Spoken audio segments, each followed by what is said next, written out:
El sermón de la montaña es el pacto de la nueva alianza.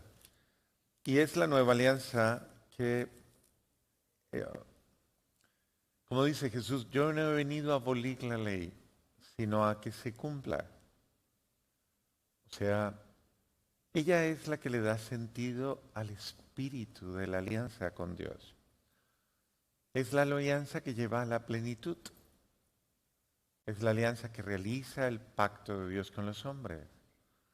Y desde esa perspectiva es importante que comprendamos entonces que no podemos regirnos simplemente por la guía que nos dan los 10 mandamientos.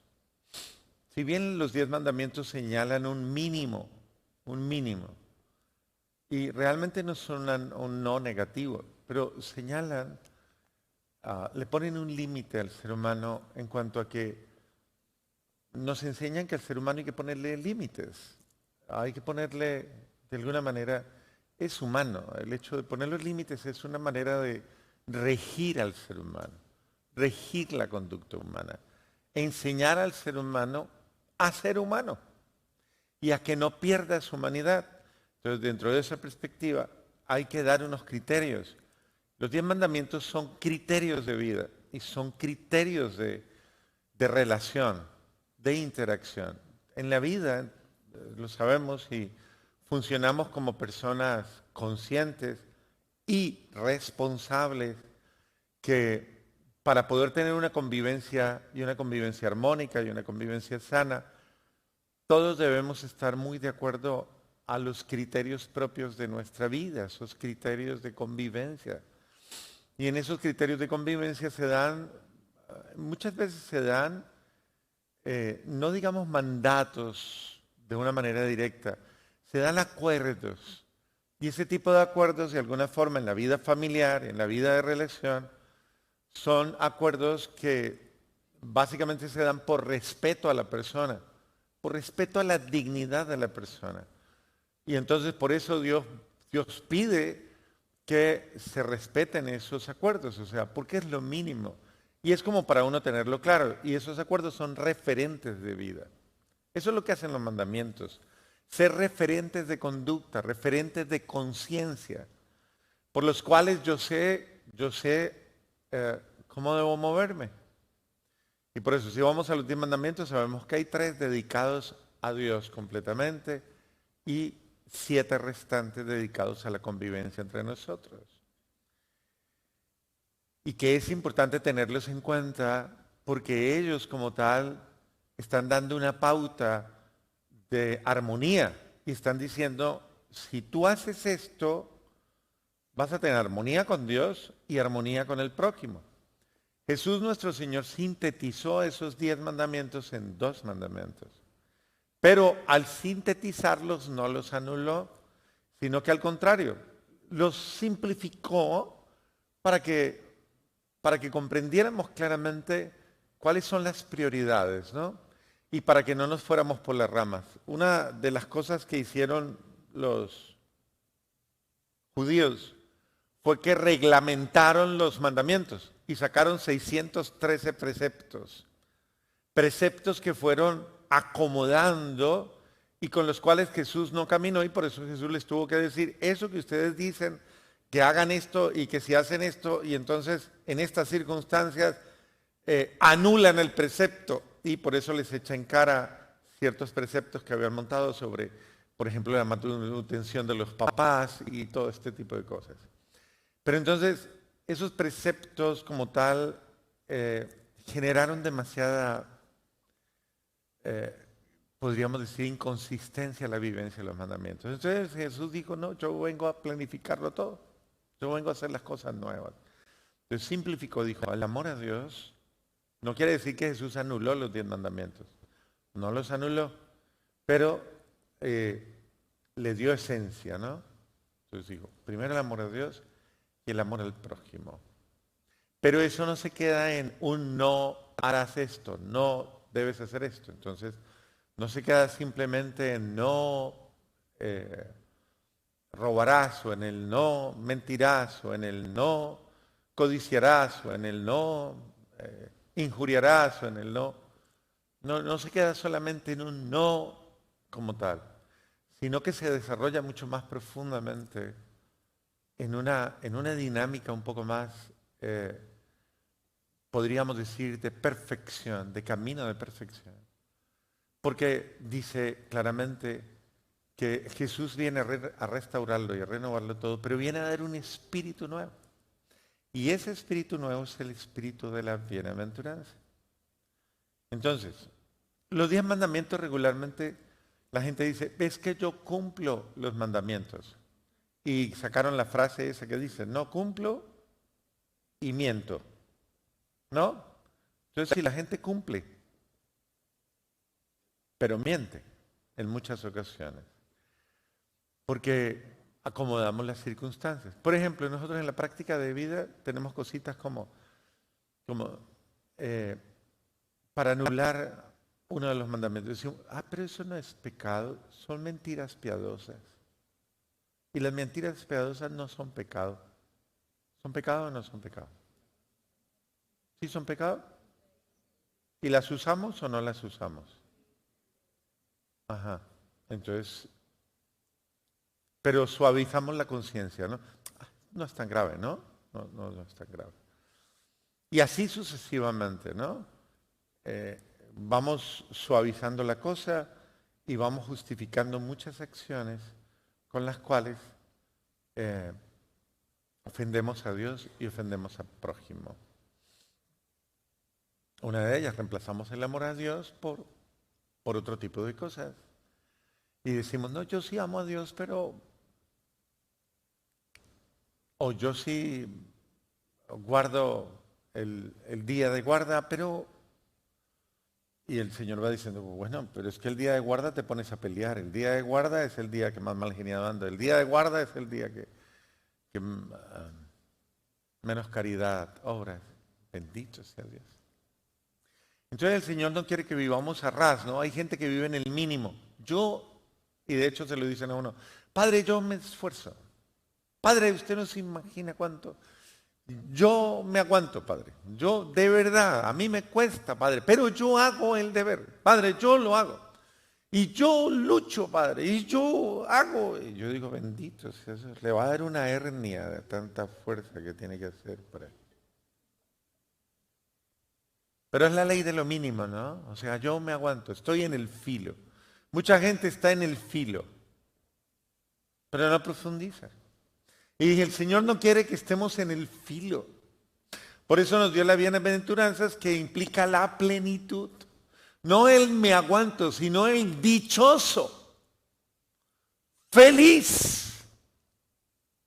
Y por eso lo dice de una manera tan significativa.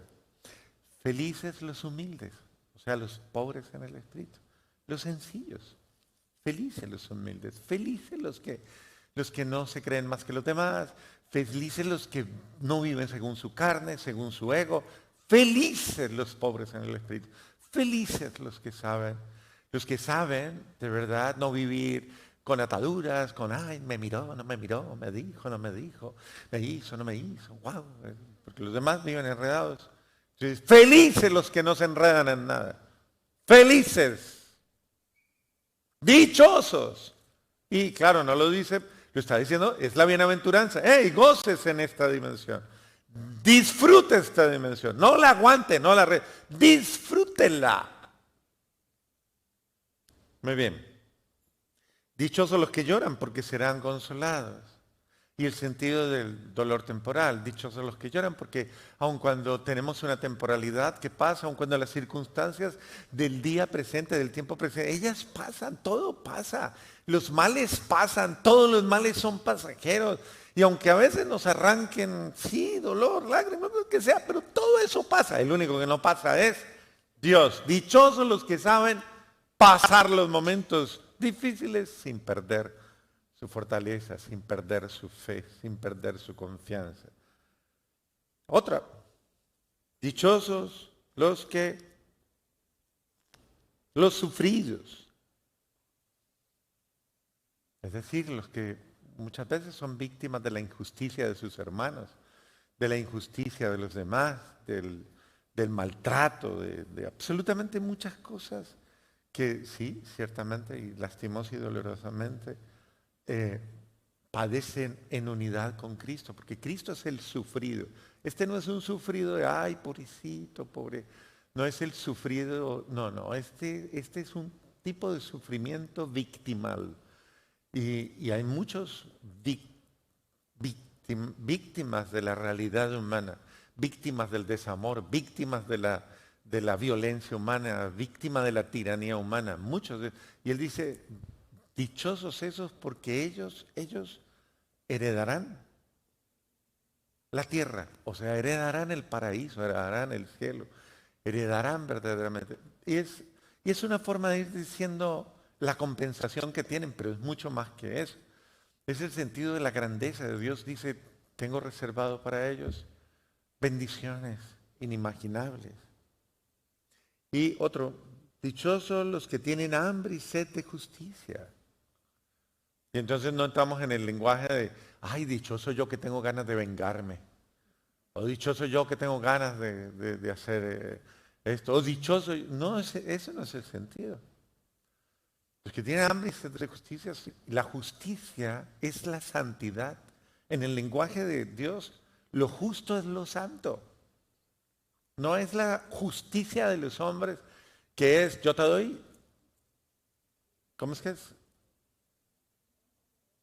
Eso de la ley de talión, ojo por ojo, diente por diente y todo ese tipo de cosas, ¿no? Esa no es la justicia de Dios. La justicia de Dios es la santidad, lo noble, lo justo es. Y tengo hambre y sed de santidad, de grandeza. Porque hasta las mismas palabras que nos dice la palabra de Dios, ni siquiera las sabemos interpretar y aplicar a nuestra vida. Entonces, manejamos otro evangelio. Entonces, cuando uno dice una palabra del evangelio, la persona está pensando en otra cosa. Y está pensando en lo que le conviene y en cómo le beneficia o no le beneficia. Y esa no es la mentalidad del Evangelio. Para leer el Evangelio hay que cambiar de mentalidad.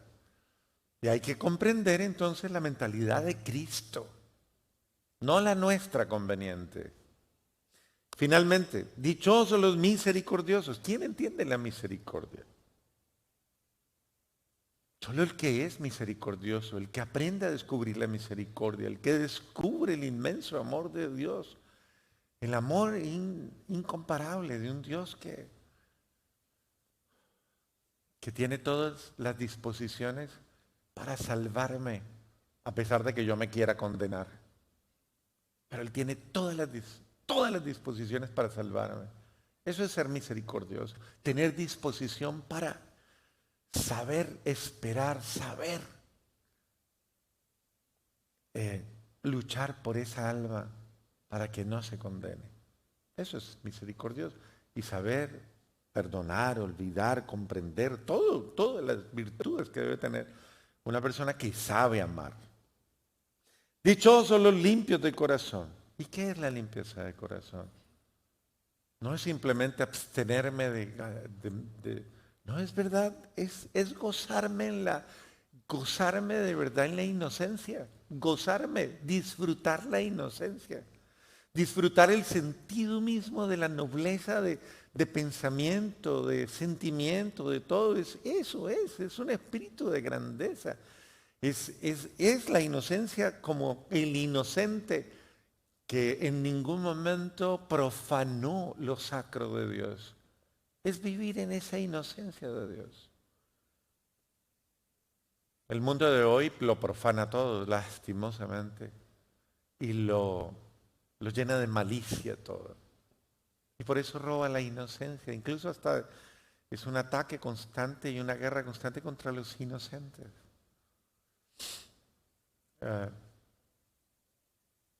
Pero precisamente el Señor salvaguarda a aquellos que luchan por preservar su ser. Dichosos los que trabajan por la paz, porque serán llamados hijos de Dios. Porque sabemos que no es de los pasivos simplemente, sino de los que saben verdaderamente no devolver mal por mal, sino devolver bien por mal. los que saben amar al que no los ama, los que saben incluso hacerle el bien al que los crucifica. Ese es el amor de Cristo. Porque aun cuando Cristo estaba siendo crucificado, estaba dando la vida por los mismos que lo crucificaron.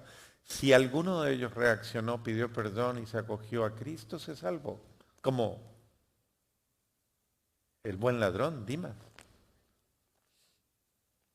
Barrabás. Hay una historia alegórica, nos dice que Barrabás se convirtió.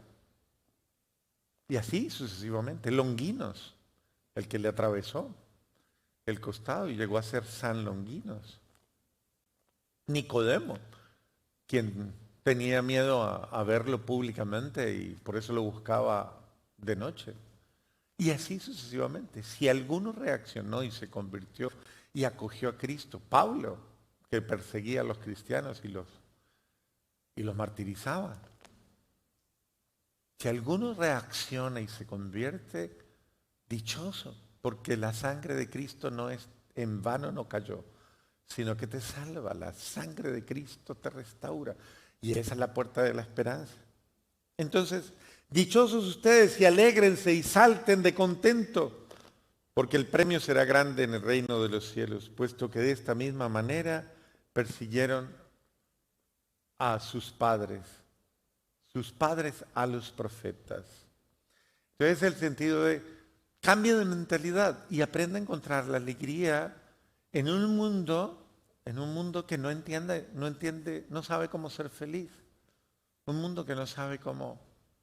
Yo personalmente estoy absolutamente convencido de que a nosotros nos falta mucho todavía para entender el cristianismo. Muchísimo, pero muchísimo. Hoy me llegó una persona a la que se le acaba de morir su prometido. El muchacho tenía 35 años y un cáncer así se lo llevó, pero fulminante. Pero la persona, la muchacha me cuenta y me dice, padre, ¿y? Nos encontramos en la vida, él y yo, para ayudarnos mutuamente. Él no se imagina cuánto me ayudó y estoy segura que yo contribuí a ayudarlo a ser a él mejor persona. Y en el periodo en el que estuvimos juntos nos acercamos a Dios completamente y nos comenzamos a preparar para el matrimonio, todo. Y comenzamos a hacer todo lo que la iglesia nos dice y comenzamos a buscar a Dios con todo el corazón. Y en un momento determinado, pum, pum, pum, pum, se complicaron las cosas. Y hoy estábamos hablando del matrimonio y el fin de semana estábamos despidiéndonos para siempre, despidiéndonos corporalmente. En un fin de semana se fue. Y haciendo lectura con esa persona, yo personalmente me maravillaba haciendo lectura con ella y le decía, mira qué impresionante. Ella estaba aterrada de lo que veíamos y le decía, mire qué impresionante. Dios los unió a ustedes dos para hacer respuesta el uno para el otro, para sanarse el uno al otro, para encontrar, porque me decía, qué amor tan hermoso el que tuvimos, qué alegría. Era un amor fresco, un amor, nos hizo tanto bien amarnos como nos amamos. Y nos hizo tanto bien buscar a Dios juntos. Y yo le decía, tú llegaste a la vida de Él para llevarlo a Dios otra vez. Y Él se dejó llevar a ti. Pero finalmente pasó algo más maravilloso. Tú fuiste un instrumento de Dios para llevarlo al cielo. Y ahora Él está feliz en el cielo disfrutando. Feliz, dichoso en el cielo. Porque no entró fracasado, entró feliz al cielo. ¿Compartió el sufrimiento de Cristo en la enfermedad? Sí, lo compartió. ¿Pasó por la cruz de Cristo? Sí, claro que pasó. Pero se fue con la alegría de haber encontrado y conocido a alguien que lo llevó a Dios. Y allá se fue a prepararte el camino a ti para que tú llegues también. Pero uno no sabe ver las cosas así. Y entonces le decía yo, a ver, entonces ¿a quién seguimos? ¿A un Dios muerto? ¿Está muerto? ¿Es el difunto Cristo y la difunta María? Y entonces, ¿está muerto Dios? Y entonces yo le decía, ya está muerto Él. Tu prometido está muerto. ¿No se encontró Jesús con María Magdalena y le dijo, mujer, ¿por qué lloras? Porque no sé dónde está, no sé dónde lo pusieron, no encuentro su cuerpo, no lo encuentro. Y dice, pero ¿por qué buscas entre los muertos al que vive?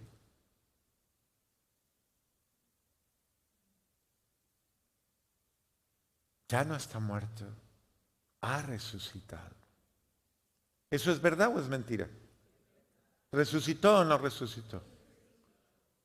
¿Y su familia que ya se murió resucitó o no resucitó? ¿O están muertos? ¿Están muertos? ¿Resucitaron? ¿Están con Jesús? ¿Están vivos? Entonces usted le está rezando a un muerto o a un vivo. Perdón, ¿a un muerto o a un vivo? A un vivo. Vive, entonces no lo mate. Vive, vive, Cristo vive. Por decirlo, mi padre vive, mi abuelo vive, mi abuela vive. Vive en quién, vive en Él. Si yo vivo en Dios, yo estoy con Él. Si yo no vivo en Dios, ahí sí lo perdí. Te perdí. Porque esa frase es muy común, ¿no? Perdí a mi marido. Lo perdió. Se condenó. No, yo no sé, padre. Y entonces, ¿cómo dice que lo perdió? Él está diciendo allá en el cielo, ojalá no se me pierda usted, porque usted sí se puede perder. Si usted no lucha por entrar al cielo, se va a perder. No se pierda. Entonces, dichosos los que le creen a Dios, dichosos los que abrazan su amor y dichosos los que se dejan salvar por Dios. Amén.